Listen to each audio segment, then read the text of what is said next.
ബിജുവേട്ടാ, അനക്കൊരു സംശയം കൊറേ കാലായി ചോദിക്കണോന്ന് ചോദിച്ചത്. ഈ ഉറുമ്പുകള് ചിരിക്കുവാ? ഈ ഉറുമ്പുകളില്ലേ ചിരിക്കുവോന്ന്? അല്ല നീതു, നീ ഇപ്പൊ അംഗൻവാടി പഠിക്കുന്ന കുട്ടിയാറ്റാ. 10-30 വയസ്സായില്ലേ, 2 കുട്ടികളുടെ അമ്മയായി.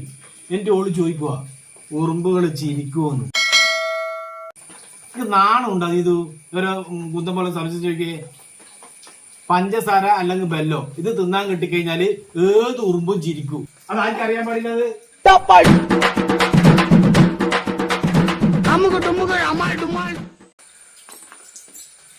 ബിജുവേട്ടാ, അനക്കൊരു സംശയം കൊറേ കാലായി ചോദിക്കണോന്ന് ചോദിച്ചത്. ഈ ഉറുമ്പുകള് ചിരിക്കുവാ? ഈ ഉറുമ്പുകളില്ലേ ചിരിക്കുവോന്ന്? അല്ല നീതു, നീ ഇപ്പൊ അംഗൻവാടി പഠിക്കുന്ന കുട്ടിയാറ്റാ. 10-30 വയസ്സായില്ലേ,